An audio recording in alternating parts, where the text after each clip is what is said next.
భద్రాచలంలో జరగబోయే సీతారాముల కళ్యాణానికి సంబంధించిన పూర్తి వివరాలు మా ప్రతినిధి సాంబా అందిస్తారు.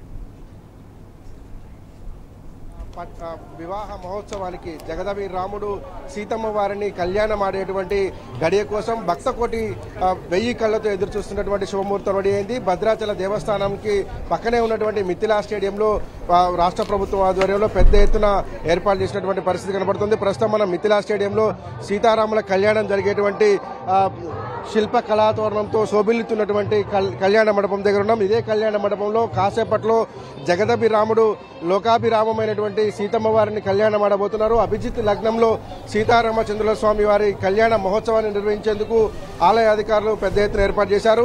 తీవ్రమైనటువంటి ఎండలు ఉన్నటువంటి నేపథ్యంలో ఆలయ అధికారులు పూర్తి జాగ్రత్తలు తీసుకుంటున్నారు. ఎందుకంటే ఇక్కడికి వచ్చేటువంటి భక్తులకు ఎలాంటి ఇబ్బంది జరగకూడదనేటువంటి ముందస్తు చర్యల్లో భాగంగా పూర్తి స్థాయి ఏర్పాటు చేసినటువంటి పరిస్థితి కనబడుతుంది. అభిజిత్ లగ్నంలో సీతారామచంద్ర స్వామి వారి యొక్క కళ్యాణ మహోత్సవం నిర్వహించేందుకు అది ముహూర్తం నిర్ణయించినటువంటిది. ఇది చాలా వందల ఏళ్ల నుంచి వస్తున్నటువంటి ఆచారం. అందులో భాగంగానే ఆరు బయట సీతారామచంద్ర స్వామి వారి కళ్యాణాన్ని నిర్వహించడం అనేది ఇక్కడ భద్రాచలంలో ప్రత్యేకంగా చెప్పొచ్చు. దక్షిణ భారతదేశ అయోధ్యగా రామచంద్ర ప్రభు ఎప్పుడైతే వనవాసం నిర్వహించినటువంటి పరిస్థితుల్లో ఇక్కడ ఆయన బస చేశారు. కొంతకాలం నడయాడినటువంటి నేల కాబట్టి భద్రాచలంలో జరిగేటువంటి కళ్యాణానికి ప్రపంచవ్యాప్తంగా ఉన్నటువంటి రామభక్తులు ఎంతో ఇదిగా ఎదురు చూస్తున్నటువంటి పరిస్థితి కనిపిస్తుంది.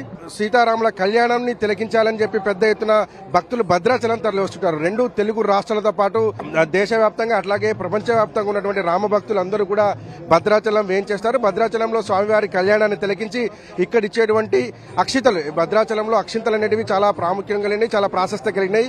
కళ్యాణానంతరం ఇచ్చేటువంటి తలంబరాలను శిరస్సు మీద ధరించినట్లయితే కనుక సకల శుభాలు కలుగుతాయనేటువంటిది భక్తులకు ఉన్నటువంటి నమ్మకం. అందులో భాగంగానే భక్తులందరూ కూడా ఇక్కడికి వచ్చి స్వామివారి దర్శనం చేసుకున్న తర్వాత లడ్డూ ప్రసాదాలు స్వీకరించి తలంబరాలు తీసుకొని వెళ్లేటువంటి ఆచారం ఉంది. అందుకే 13 చోట్ల దాదాపు భద్రాచలంలో 13 చోట్ల స్వామివారి కళ్యాణ తలంబరాలను వితరణ చేసేందుకు ఏర్పాట్లు చేశారు. భద్రాచలం నుంచి వెళ్లేటువంటి ప్రతి బస్సులో కూడా, ఆర్టీసీ బస్సులో కూడా స్వామివారి తలంబరాలను ఉచితంగా అందించబోతున్నారు. దాంతోపాటు ఒక 2 లక్షలకు పైగా లడ్డూలను సిద్ధం చేసి ఉంచారు. పెద్ద ఎత్తున ఇక్కడికి వచ్చేటువంటి భక్తులందరూ కూడా లడ్డూ ప్రసాదాన్ని ఇచ్చేందుకు కూడా ఆలయ అధికారులు ఏర్పాటు చేశారు. ప్రతి ఏటా కూడా స్వామివారి కళ్యాణం శ్రీరామ నవమి రోజున స్వామివారి కళ్యాణాన్ని, ఆ మరుసటి రోజున స్వామివారి పట్టాభిషేకాన్ని నిర్వహించడం అనేది భద్రాచల దేవస్థానం ఆచరిస్తున్నటువంటి ఒక సనాతన సాంప్రదాయం. శ్రీరంగంలో ఏ రకంగానైతే ఆగమ శాస్త్ర ప్రకారం స్వామివారి కళ్యాణాన్ని నిర్వహిస్తారో అదే నియమాలను పాటిస్తూ భద్రాచల దేవస్థానంలో ఇక్కడ కళ్యాణాన్ని నిర్వహిస్తారు. మనం ఉన్నటువంటి మిథిలా స్టేడియంలో దాదాపు 15 నుంచి 20 వేల మంది భక్తులు వేచి ఉండేందుకు ఆస్కారం ఉంటుంది. దాదాపు 24 సెక్టర్లుగా ఈ మిథిలా స్టేడియాన్ని ఇచ్చేశారు. అయితే ఈ సంవత్సరం లోక్సభ ఎన్నికల కోడ్ నేపథ్యంలో ఎవరికి కూడా ప్రోటోకాల్ లేదు. మంత్రులు కావచ్చు, ముఖ్యమంత్రి కావచ్చు, ఇతరులు ఎవరు కూడా ఇక్కడ హాజరు కావడానికి వీల్లేదని చెప్పారు. కేవలం సామాన్య భక్తులాగా వచ్చి దర్శనం చేసుకోవాలి తప్ప ఎలాంటి ప్రోటోకాల్ లేదని చెప్పేసి ఎన్నికల కమిషన్ చెప్పిన నేపథ్యంలో కేవలం సాధారణ భక్తులుగా మాత్రమే వీఐపీలు ఇక్కడ ట్రీట్ చేయబడతారు. ఇప్పటికే పెద్ద ఎత్తున వీఐపీలు వచ్చారు. అట్లాగే రాష్ట్ర ప్రభుత్వం తరఫున స్వామివారికి పట్టు వస్త్రాలను, అట్లాగే ముత్యాల తలంబ్రాలను సమర్పించడం అనేది అప్పటి నుంచి వస్తున్నటువంటి తానేషా ప్రభు నుంచి వస్తున్నటువంటి ఆచారం. అందుకే ఆ ఆచారంలో భాగంగా ఈసారి కూడా ప్రభుత్వం తరఫున సిఎస్ శాంతికుమారి స్వామివారికి పట్టు వస్త్రాలను, అట్లాగే ముత్యాల తలంబ్రాలు సమర్పించబోతున్నారు. ఇప్పటికే ఆమె భద్రాచలం చేరుకున్నారు. నిన్న స్వామివారికి నిర్వహించినటువంటి ఎదుర్కోలు ఉత్సవంలో కూడా సిఎస్ శాంతకుమారి అట్లాగే శైలజారామయ్య కూడా పాల్గొన్నారు. పెద్ద సుప్రీంకోర్టు జడ్జిలు కూడా ఇక్కడికి వచ్చినటువంటి పరిస్థితి వీఐపీల తరఫున, అట్లాగే మిగతా వీఐపీలు అందరూ కూడా వచ్చి ఉన్నారు.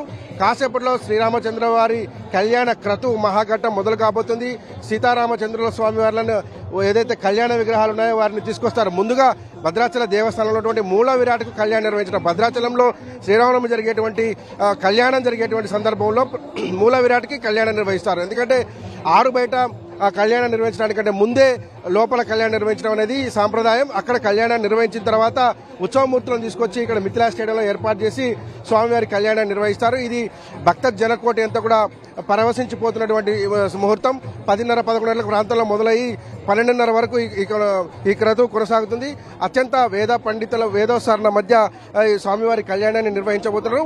పెద్ద ఎత్తున భక్త జనమంతా ఇప్పటికే భద్రాచలం జరుగుతుంది. రేపు జరగబోయేటువంటి పట్టాభిషేకాన్ని కూడా భక్తులు వీక్షించి భద్రాచలం నుంచి తరలి వెళ్తారు. దేశ విదేశాల ఉన్నటువంటి తెలుగువారు ముఖ్యంగా శ్రీరామచంద్రుని భక్తులందరూ కూడా భద్రాచలం చేరుకొని స్వామివారి కళ్యాణాన్ని వీక్షించి తదుపరి మహాపట్టాభిషేకాన్ని కూడా వీక్షించి వెళ్తారు. తిరుకళ్యాణ బ్రహ్మోత్సవాల పేరుతో భద్రాచల దేవస్థానం దాదాపు నెల రోజుల పాటు ఈ క్రతువును కొనసాగిస్తుంటుంది.